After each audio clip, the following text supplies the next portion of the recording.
Good morning, everyone. Welcome to Grand Round. Today's speaker is Dr. Laura Dziadzio. Name I've apparently been pronouncing wrong for 9 years. Dr. Dziadzio is here from the Department of Pulmonology. She trained at University of Michigan for her undergraduate and medical school, went on to University of Wisconsin for her pediatric training and Allergy Immunology Fellowship, and she's been in the Roanoke Valley since 2009. Welcome, Dr. Dziadzio.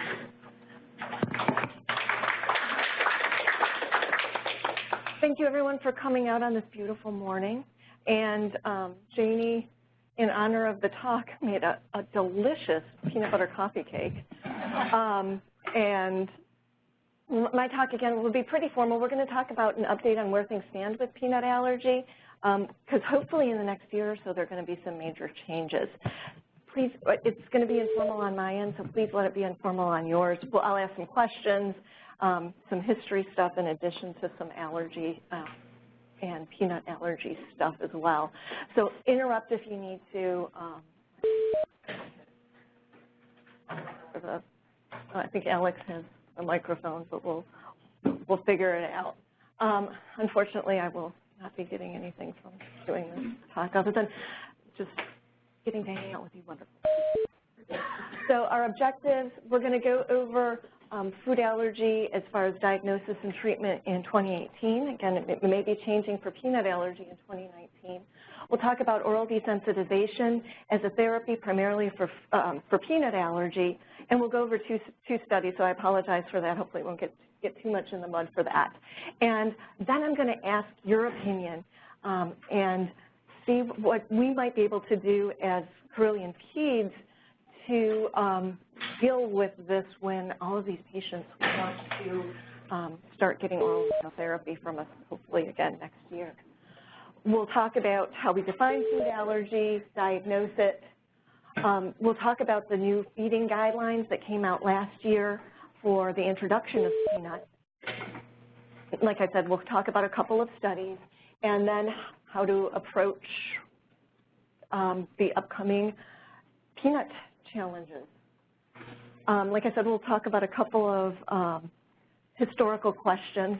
Dr. Kraft is here, and he is also kind of a closet history buff, and he's going to be giving a talk on January 11th, we think, as far as the date goes. It'll be sometime in January on the history of pediatrics, so hopefully you all can come to that as well. I'm looking forward to it. But William Osler, famous physician, he was also known for something else.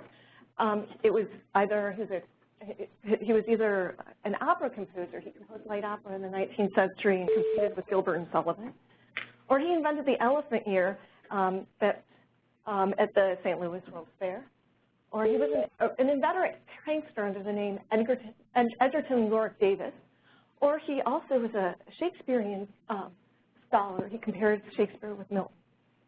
Any thoughts? What? It is C. It was an excellent guess. And I told the nurses in our office one of his pranks, and I'm not supposed to tell it in mixed company because he was a little raunchy.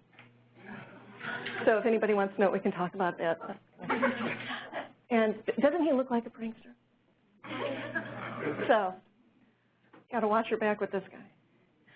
So, as far as switching to actually something, lots of people think they have a food allergy. Most of them are wrong. Up to a quarter of people think they have food allergy, and sometimes it is a true intolerance, but it's not an IgE-mediated food allergy requiring that they carry epinephrine. In adults, it's 1 or 2%. A lot of kids will outgrow a number of their food allergies, but in kids it is more common. Anti-preservative allergies are actually quite rare. I'm going to have a couple of pictures. Is this a common food allergen? Fish actually is. Oh, fish and shellfish are pretty common, and they tend not to be outgrown. What about chocolate? No. If anything with chocolate, it could be the cross-contamination with the nuts. So if someone says, you know, I had hives, you know, 3 hours after I ate chocolate, it probably wasn't the chocolate. And it may not have been anything, and we'll talk about that a little bit, too, toward the end of the talk. How about?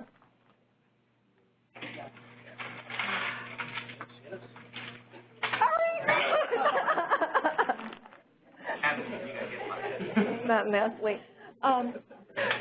Eggs. Are eggs a common food allergen? Let's see.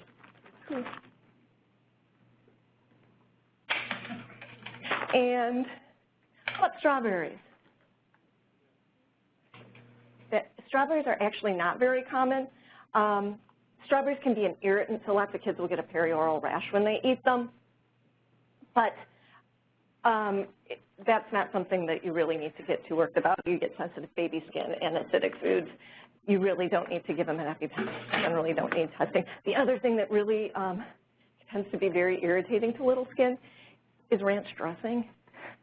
I used to test for it, and finally I just gave up. And so a handful of times a year, someone will come in and tell me that their kid is allergic to ranch dressing, and they just kind of, it's just a reassurance. So these are the top 8 food allergens: the nuts, the seafood, milk, egg, wheat, and soy. And I divided them into 2 colors. Any idea why? IgE mediated? They're all IgE mediated. The top 4 tend not to be outgrown, and the bottom 4 tend to be outgrown. It's not 100%. Some kids will outgrow peanut allergy. Some kids won't outgrow egg allergy. But as a rule, that's a pretty good thing to tell patients. Again, you never say never, but probably about between 80 and 90% of people will keep their nut and seafood allergy, and about 80 or 90% will lose the other allergies. There are some allergic-ish diseases that may have an IgE influence, like atopic dermatitis and eosinophilic esophagitis. Many people who have these problems are allergic, but there may or may not be an allergic trigger for EOE. There can be significant improvement with food restriction, but that isn't necessarily related to any testing. That's just kind of empiric. And eczema, lots of people come in saying, my kid has eczema, what's the cause? And there isn't necessarily a cause. Most of the times these kids are going to be allergic, but their eczema will flare for reasons that are not necessarily allergic. It could be irritant, it could be illness. And again, sometimes it is allergy, but it's not a one-to-one. And there are lots of things that can be non-immunologic that are certainly adverse reactions. Food poisoning, heavy metal poisoning, scrambled egg fish poisoning, chemicals, caffeine. I had a cup of coffee, so I apologize. You know, lactase deficiency. People will come in and say, you know, my 12-year-old now can't tolerate dairy. They get GI symptoms.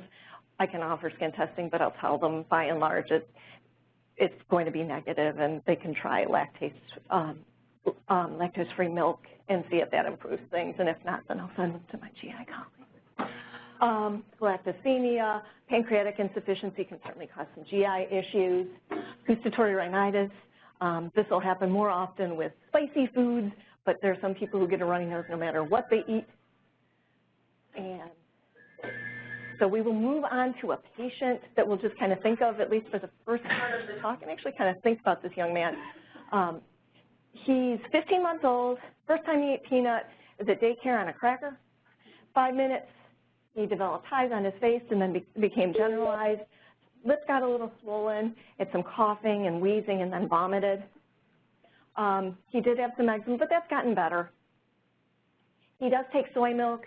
He had some vomiting and rash when he took cow's milk formula, but he tolerates dairy and baked goods. His parents have got some allergic rhinitis controlled with over-the-counter medications. And he lives with his parents, sister, and dog.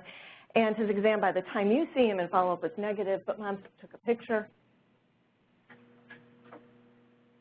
And with an IgE-mediated food allergy, the oral tolerance doesn't develop properly or it breaks down, and specific IgE to the food binds mast cells and basophils,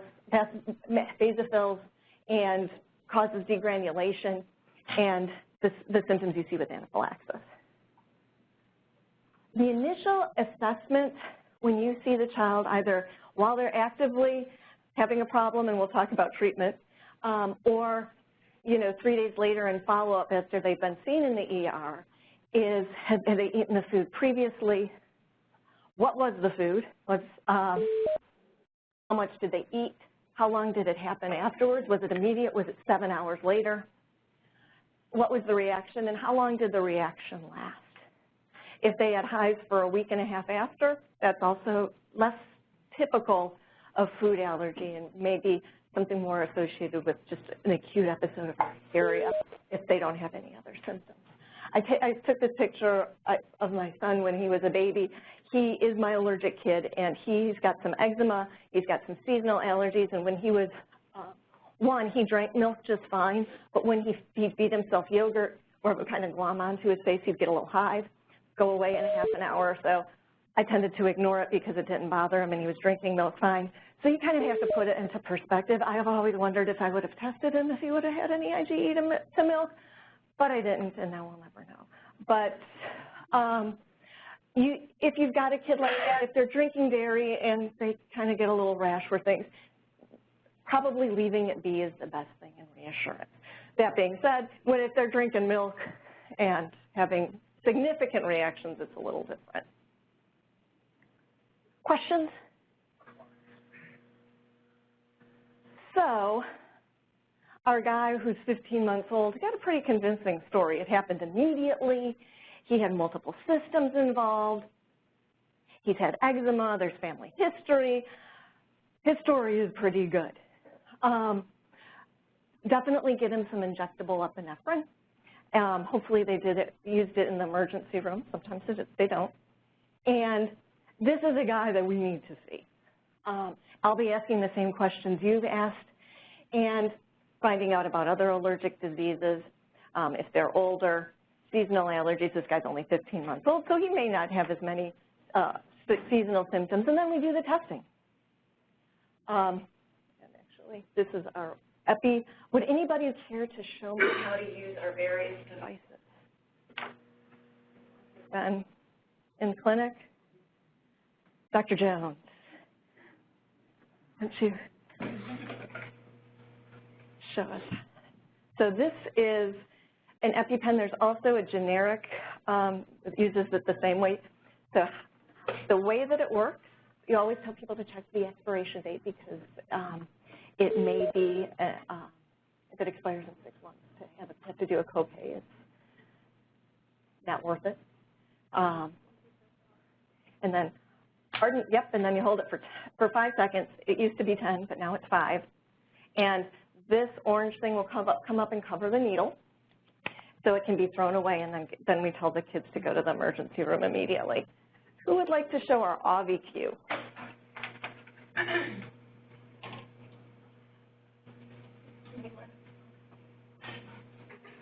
The AviQ is really cool, and actually, currently it's really hard to come by Epi, the EpiPen, and even the generic right now.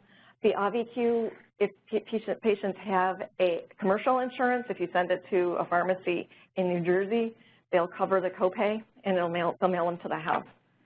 This trainer contains no needle or drug. If you are ready to use, pull off red safety guard. To inject, place black end against outer thigh, then press firmly and hold in place for 5 seconds.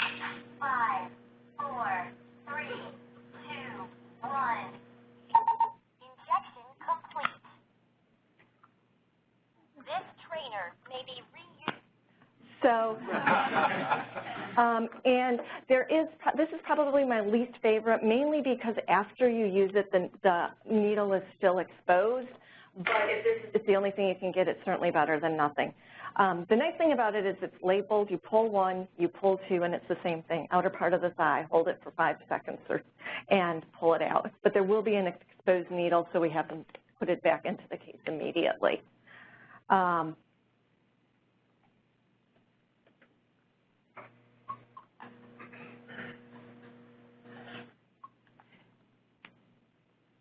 And I always tell patients, if there's ever any doubt, just use it. All it is epinephrine, all it is adrenaline, and otherwise healthy kids. It's not going to cause any long-term problems.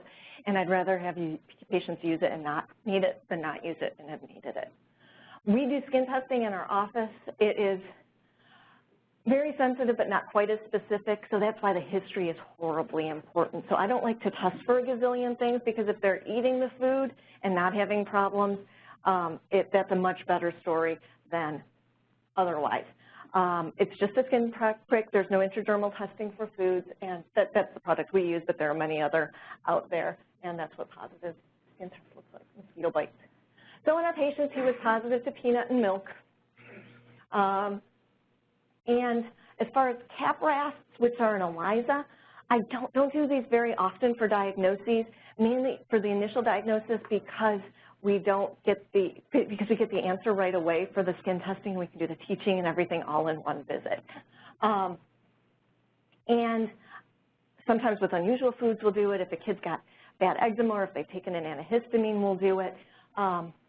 But generally, I do it more for follow-up. There's some studies saying at what point the numbers we would want to do a challenge to, so it's more for follow-up, at least with my patients. As far as what we tell patients, we teach them how to read labels, how to eat out, cross-contamination. When in kids with peanut allergy, Asian, African, and Mexican food will often be produced with or made with nuts, baked goods, fried foods, fish and shellfish, so they might get French fries, but fried in the same oil as the shrimp. And we go over this pretty much in depth. Chick-fil-A is actually okay. Peanut oil has very little protein in it, which is the issue. And they've been studies, and we've had a number of patients come in and say, I didn't think my kid was going to be allergic to peanut. We eat at Chick-fil-A, and then I gave them a peanut butter sandwich, and oh my God. So Chick-fil-A is generally okay, which sometimes makes me happy. And then we give them handouts regarding this. If kids have multiple food allergies, for our kid it's primarily peanut. He's got the milk allergy, but he's tolerating it in baked goods, so that's actually very encouraging. If we get a picky eater with food allergy, that's when we run into problems. Sometimes we'll work with a nutritionist and follow them more closely because of possible nutrition issues. And I usually, if someone's just like peanut allergy, I'll follow the blood work at least initially every year. If someone's got multiple food allergies, I may do it a little more frequently, just in the hopes of liberalizing their diet. You keep making the comment that it's a baked good and it's okay. Can you help me with that and understand? The heat may do it, and also the quantity. Meat may be nature of the protein. It's not so much of an issue with the peanut. It doesn't change that much. The other thing that the heat does, kind of separate from the milk and the egg, those are the places where we generally would think about it. There's something called the oral allergy syndrome, and there's a subset of patients with seasonal allergies, primarily birch pollen to ragweed, who when they eat certain raw fruits and vegetables get an itchy mouth. Apples, pitted fruits, carrots cross-react with birch pollen. Bananas, cucumbers, watermelon, other melons cross-react with ragweed, and so when they eat them, they get an itchy mouth. But if you cook them, it denatures the protein and they can tolerate it. So that's another place where that may play a role. We give them information about Food Allergy Resource and Education, which is a great group up in Northern Virginia. We talk about medical alert bracelets, and then we talk about the nut-free table, which is really not a thing that I like, because at least once kids are in like first or second grade, unless there's some developmental issues, the world isn't nut-free. And so I think having the kids be able to advocate for themselves is a good thing. But preschool is a little different. So vaccines and food allergy this time of year is kind of a big deal. The only vaccines that contain any appreciable amount of egg protein are the influenza and the yellow fever. MMR is fine. It has no, give all your kids MMR. For the last 2 years, and we've done this forever, there's such a little amount of egg in the flu vaccine that we've never had a problem, and the CDC doesn't really consider it a problem anymore, so egg allergic kids can get their flu vaccine. So onto it, we're going to go to a different subject. We're going to ask you about another famous surgeon, William Halsted. He, again, great surgeon, developed radical mastectomy. But what made him unique? He considered pants optional. He often sang his diagnoses. While practicing surgery, he had a booming butcher shop on the side, and that funded his research. Or he traded in his cocaine habit for morphine addiction. B, who's, oh, Brian. Maybe I'll hit you this time, huh? Oh, better. Yes.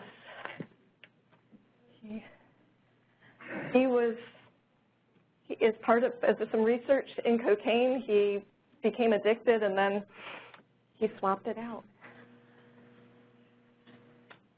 Crackhead and morphine addict.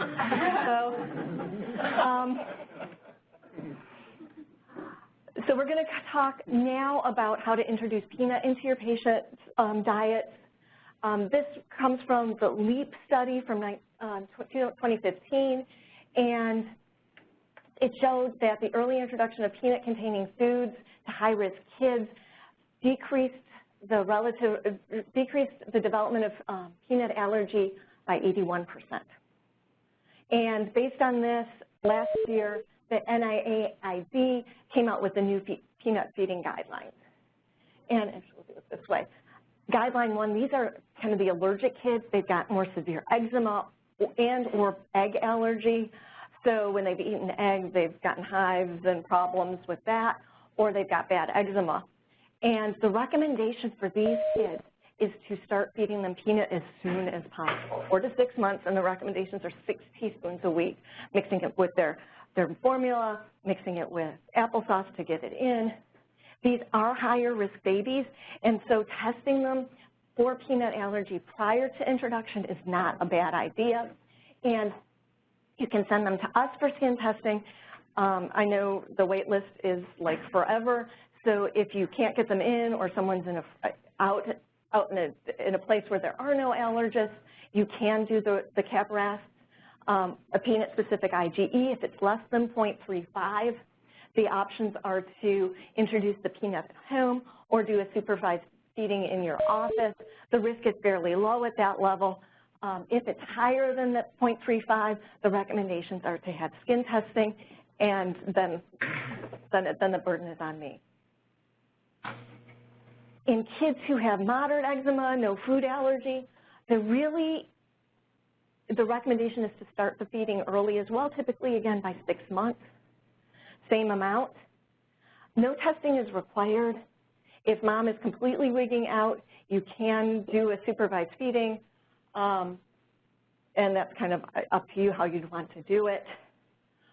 In Guideline 3, kids, no eczema, no food allergy, start it whenever you'd like. It probably isn't a bad idea to do it sooner just because of the data that we have, but it really, whenever the family would like. Yes?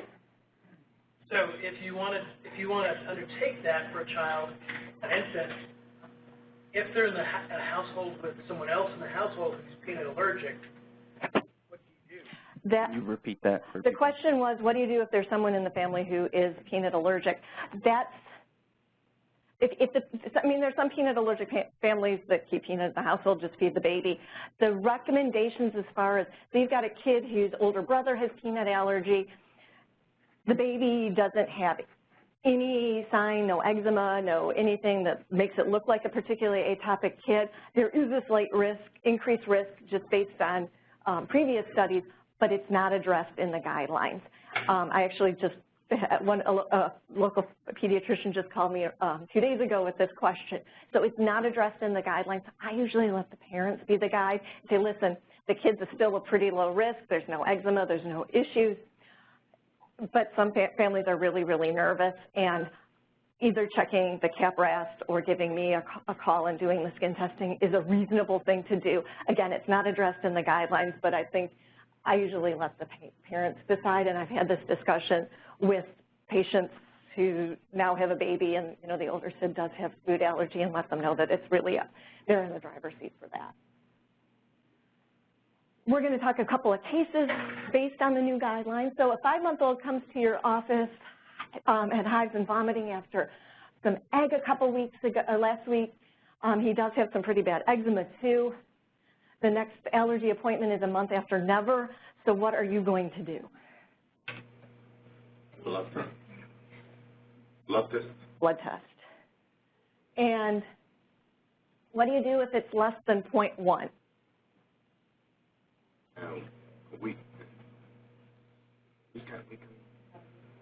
We can introduce food or see if the family wants to do this at office. Exactly. So you either introduce the food or see it, make sure if the family is cool with that, or if you want to introduce it in the office. And what about if it's 10.2? Send them to me. Buy any food.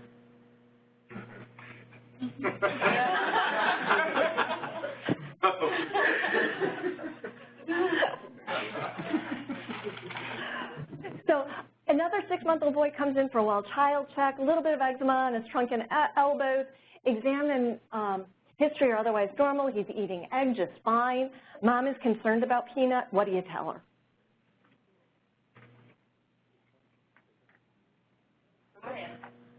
Try it, and if she's completely balking, you can offer, again, if you feel comfortable doing, just saying, you know, eat it in here, this kid isn't a high-risk kid, then you can do that too. I've been here 9 years. These were my kids 9 years ago, and now they're big. So that's the. Now we're going to get into kind of the meat of the talk, kind of what we're looking forward to in the next year. So oral desensitization has been studied for a long time. Wes Burks was at Duke, now he's at UNC, and he's done a lot of this work. Most of the data is for peanut and egg, and we're going to go over 2 studies like I've mentioned. One, oops. So allergy shots were actually tried in the distant past as treatment for food allergy, but lots of people anaphylaxed, so that really kind of didn't last very long. Oral desensitization is kind of like allergy shots because you start with a teeny tiny amount and you gradually increase it over a number of months till you get to some sort of maintenance. And it reaches a therapeutic maximum, continued regular dosing.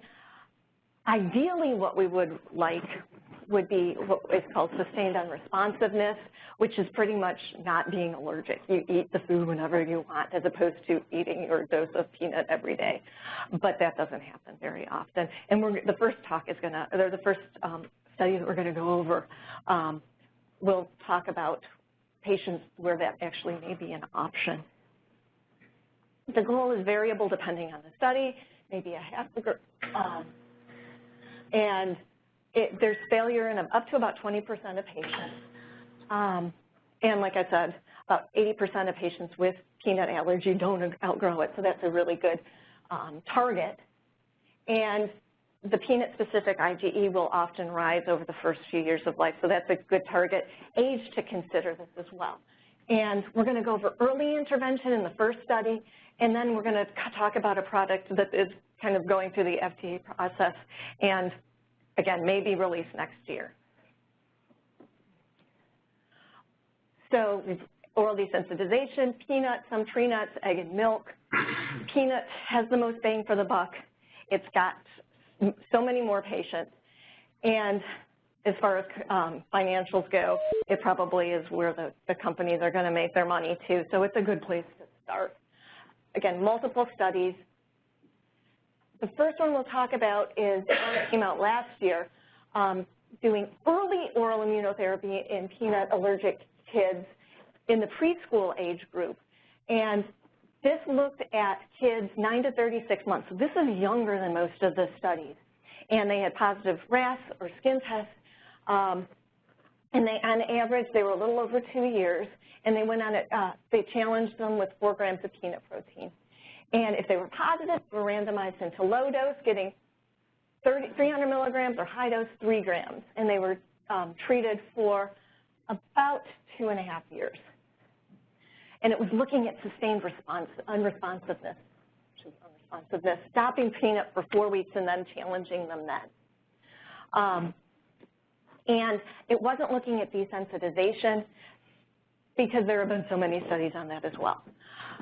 30 of the 37 were desensitized, and actually a few more on the lower dose were desensitized than on the higher dose. 4 withdrew. Some of them have GI complaints. There have been some reports of, and we'll talk about this, eosinophilic esophagitis developing in kids getting the oral desensitization, and 2 failed the challenge. Of the 30, 1 failed the challenge after avoiding it for 4 weeks. But compared with the controls in the study, their specific peanut IgE was decreased, and the controls were increased. And the lower dose was just as effective as the higher dose, which is kind of exciting. 78% of the kids had sustained unresponsiveness and weren't just desensitized. They were pretty much cured. And again, the lower dose was just as effective as the higher dose, and they ate that in half the time. And were able to eat peanut-containing foods 19 times more frequently than if they hadn't gone through the study.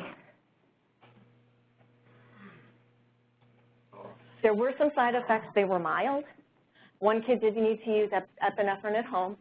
There were some hives, some sneezing, some GI symptoms as well. The thing with this is this is a much younger group than most of the studies, but it's also the most promising.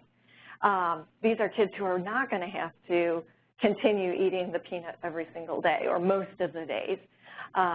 So ultimately, this will be the goal, but we'll look at the next study, and it's probably going to be approved for older kids.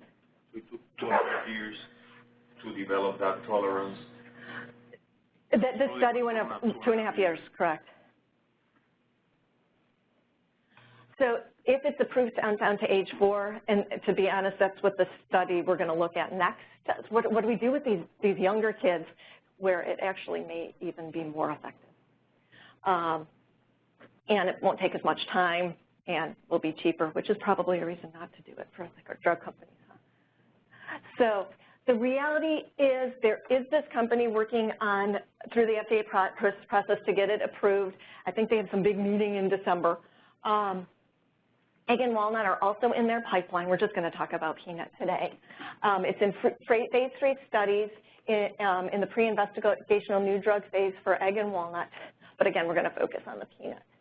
The study that we're going to go over in particular is PALISADE, Peanut-Allergy Oral Immunotherapy Study of AR101, which is the product for desensitization in children and adults. I'll briefly talk about Ramses and Artemis as well, but those are ongoing to just finish, so we don't have the data on those yet. PALISADE looked at 554 kids, 4 to 7, mostly male, mostly white, and eligible subjects reacted at less than 100 micrograms of peanut protein during a double-blind placebo-controlled food challenge. So these are really sensitive people, and this is probably a lot more sensitive than a lot of the other studies out there. They underwent dose escalation over 6 months, reaching 300 milligrams a day, which is about 8 peanuts. And then they exited with a double-blind placebo-controlled challenge. Again, they started with 0.5. Initial first day that escalation was up to 6 milligrams. They take the 6 milligrams at home for 2 weeks, come in, get up to 12, and do the same over 24 weeks till they got to the 300 milligrams. And this includes all the patients who withdrew.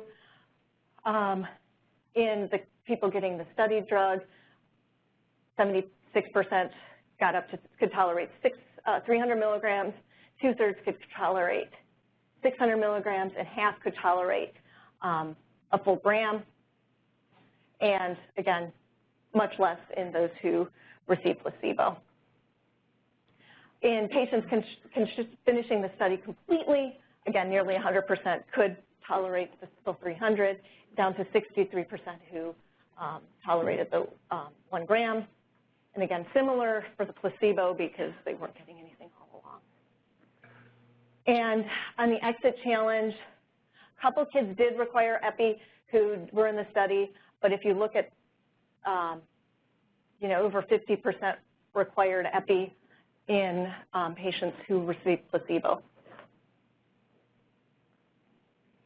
There were a few SAEs. 5 were not related to the drug. 5 discontinued. One child did have a very severe anaphylaxis, and he had a baseline high IgE to peanut. 16 stopped due to GI symptoms, and 1 was diagnosed with EOE. A couple others did have biopsies that were negative. And of course, this is 14% had receiving the drug, and 3% receiving placebo had anaphylaxis, which is likely that they anaphylaxed the placebo. Most of them were mild, and a few receiving the drug did withdraw because of that. So it's not benign. People do react. At the end of the study, compared with those on the placebo, the kids taking peanut had lower peanut-specific IgE. Their skin test was smaller, and they had a lower peanut IgE to IgG4 ratio, which is associated more with tolerance. So in patients highly allergic to peanut, 2/3 of them, of all the ones going through the study, could tolerate 600 milligrams, so 16 peanuts. That's a lot of peanuts, compared with 4% receiving the placebo. And the median tolerated dose, entry to exit, improved 100-fold in treated patients. There were certainly kids who reacted, but it was thankfully controllable, and the safety was similar to previous studies that had been done on peanut allergy. So PALISADE was the largest peanut desensitization study ever completed, and it was the only one so far to include kids who had life-threatening allergy. So what's next? Right now, there are 2 other ongoing studies. This Ramsey's is supposed to finish right about now. If it hasn't, it'll finish sometime this month. It's looking at patients in the U.S. and Canada, and it's looking more at a real-world setting without the initial double-blind placebo-controlled, because that's not going to happen in real life. There are too many of these in a regular practice. That's just too labor-intensive. And it's also looking at the safety of this product. Artemis isn't going on in Europe. That's going to finish up in February. And it's also looking at maybe making it a little faster and just, again, trying to work out any bumps in this process. Questions about these studies? Okay. I think the first study you mentioned.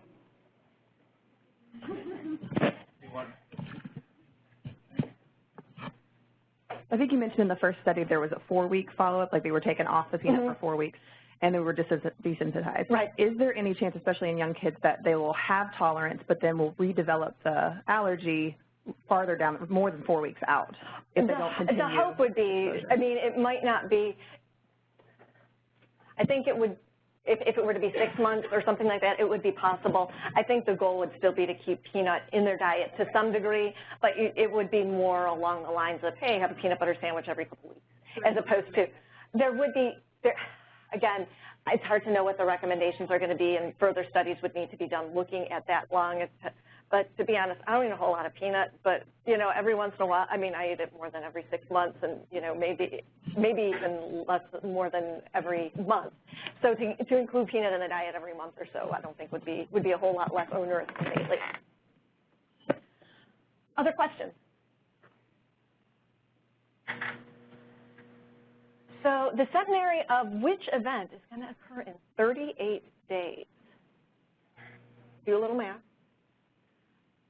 Either the first reported influenza case in the 1819 pandemic, the release of the first talking movie, the end of World War I on the Western Front, or the millionth Model T rolling off the assembly line. It is, yes, no, 11 o'clock on 11/11.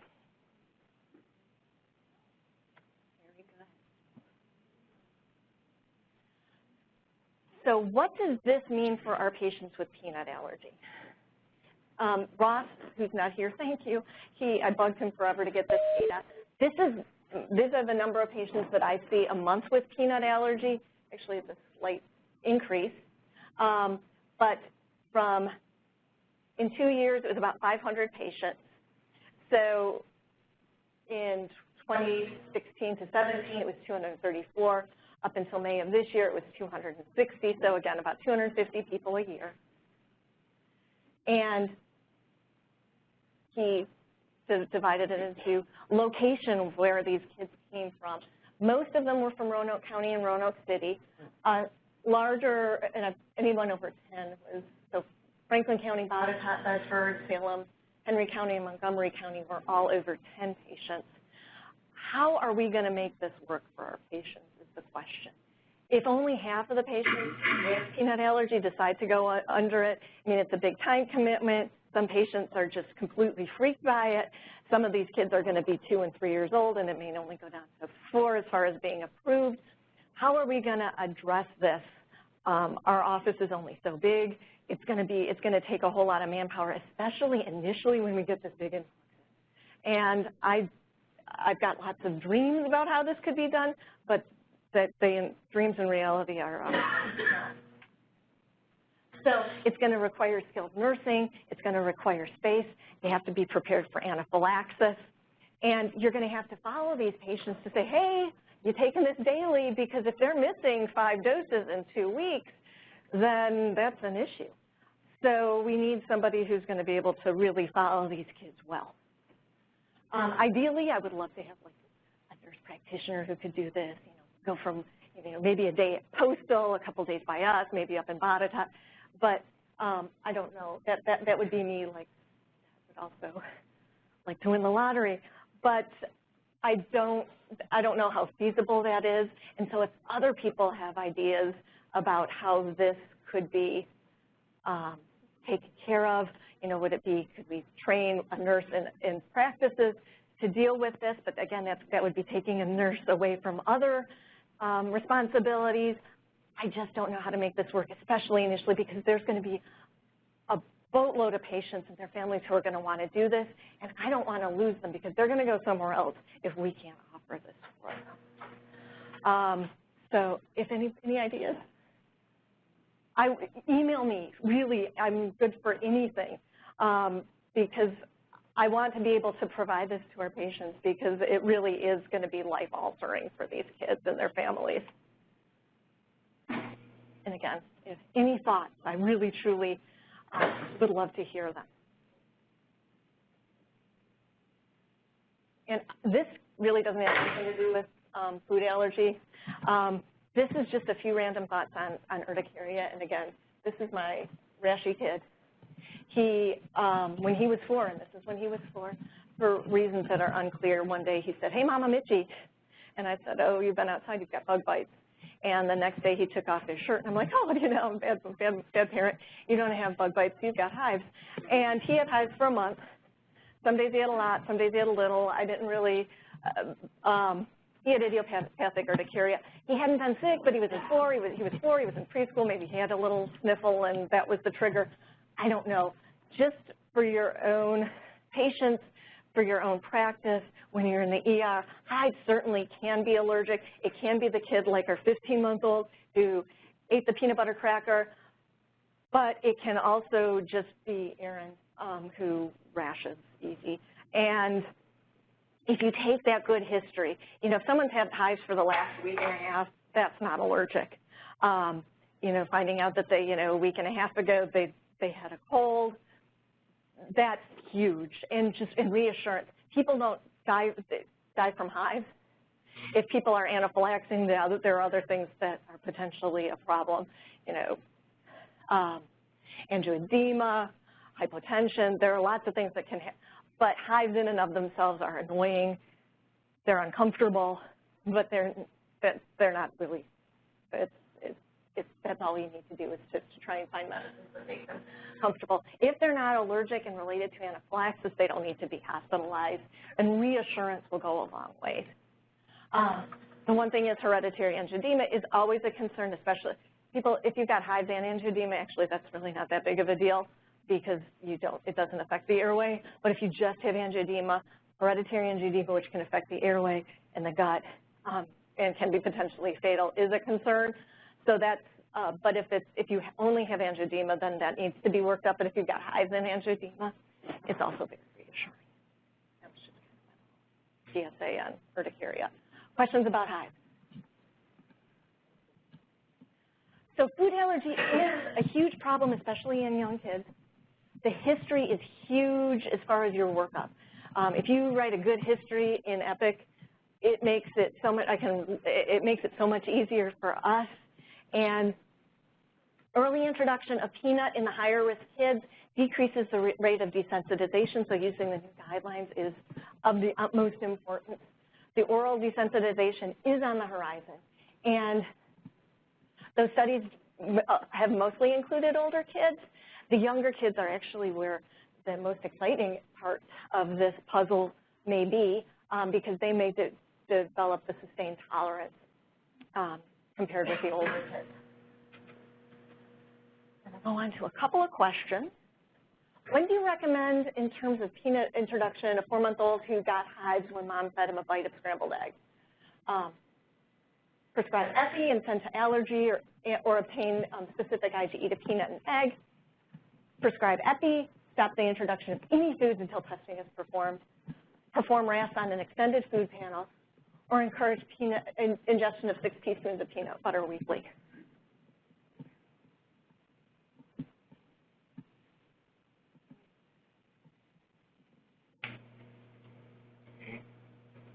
Egg. Yeah, so this kid did react to the egg, so it's a higher risk kid, so you would want to do the testing before you introduce the peanut. So a 4-year-old comes to your clinic, he's had hives for 3 days. He's otherwise doing well. He did have some shrimp the last week. So what do you recommend? Send him to the allergist, need to test him for shrimp, give him injectable Epi, and admit him to the floor with Epi at the bedside, prescribe hydrocortisone cream and a cool bath, or ask about recent URI symptoms, treat with antihistamine and reassurance. See. And finally, the parents of a 10-year-old boy with significant peanut allergy wonder if he'll ever outgrow it. What's your response? Nope. I'm sure he'd outgrown it. I prescribe a peanut butter sandwich. No, but oral desensitization is looking more promising. No, but subcutaneous desensitization is looking more promising. And that is the end of my talk, but before I end, one of my favorite people is here today, and Sally, just give Sally a hug on your way out. She is wonderful, and she's staying with us to help out for a couple of months, but we will miss her horribly, and we love her. Questions? I have 2 questions.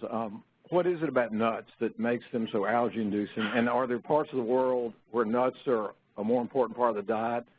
And are allergies to nuts more or less frequent there? Probably because there can be, they may not be changed as far as the protein itself. It's more the part that you're allergic to does not tend to be, it tends not to be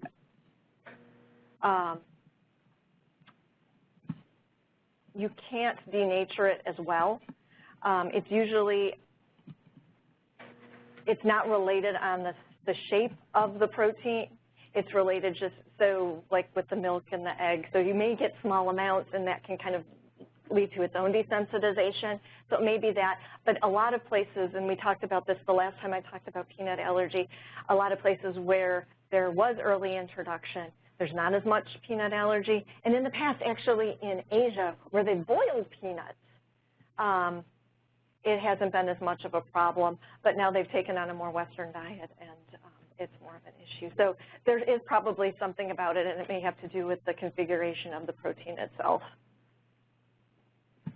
Any other questions? Oh, you had another question, didn't you? Or was that both of them? What was it about the? Okay. Yeah. Okay.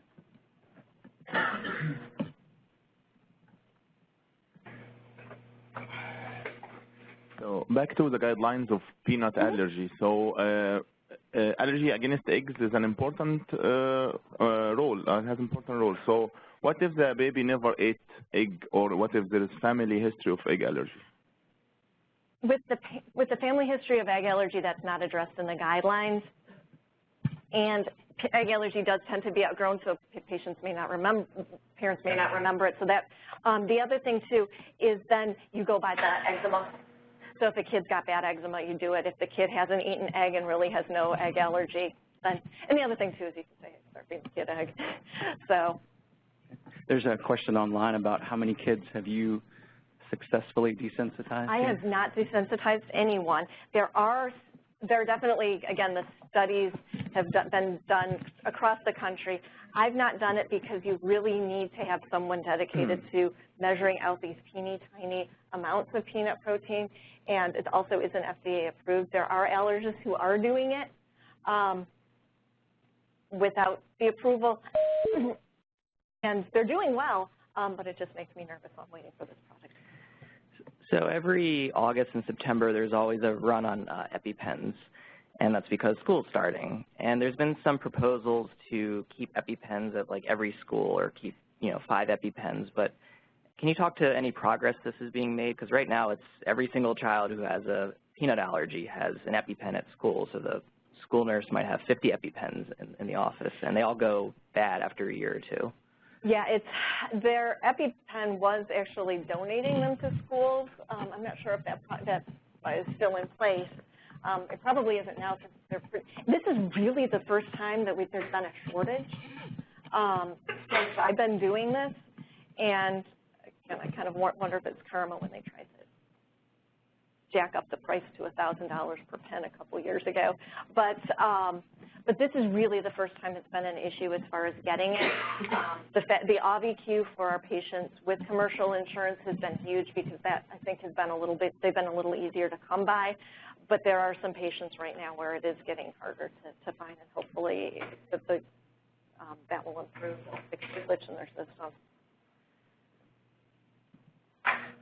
Laura, I'm sorry if you said this earlier, but the association between egg and peanut, I'm missing that association, but you keep referring to it.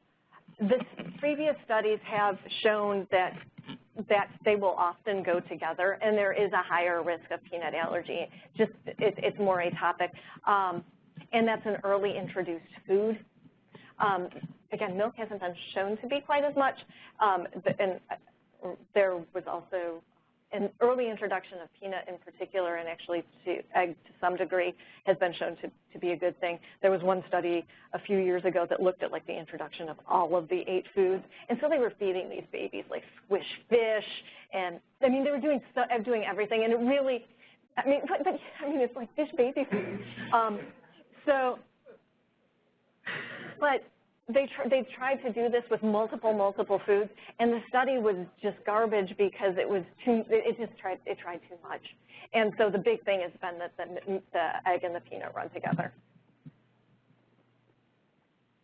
So related to that question, so there must be that there's some protein antigens that are similar, like protein, really like milk and soy maybe? Not so much. It's more just that they're common food allergens, and they're again, pretty early foods that the kids are going to eat. Again, for whatever reason, milk just doesn't tend to go with them as much as the peanut and the egg, but it's not necessarily the protein itself. It's just they just run together. Any other questions or comments in the room? We've got a couple minutes and a lot of people online, so if you are on the line and you do not want to ask a question or make a comment, please just place your phone on mute now. The conference is now in talk mode. There you go. See what happens. Okay, does anyone on the line have a question or want to make a comment for Dr. Dziadzio?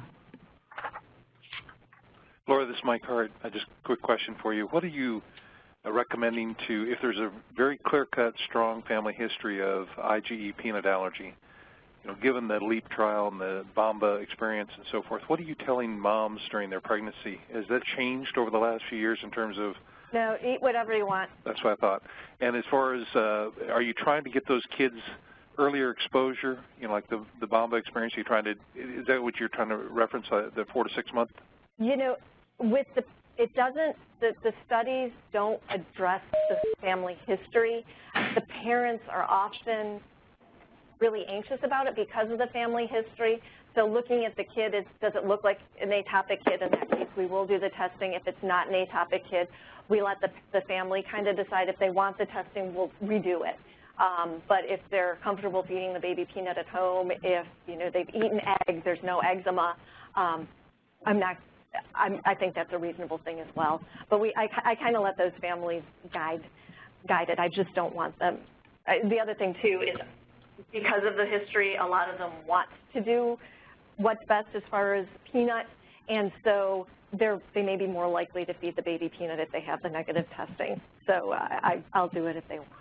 What is the youngest? I know we've all taught to not do RAST or skin testing before age 2, I think was what I was taught as a resident, but what is the youngest you've ever done a RAST or a skin test on an infant? Oh, skin test a couple months old. Okay. And again, it's mostly for foods. Environmental stuff, I don't do a whole lot on babies. I mean, if you give me a 1-year-old with a droopy nose, chances are it's going to be a kid in daycare.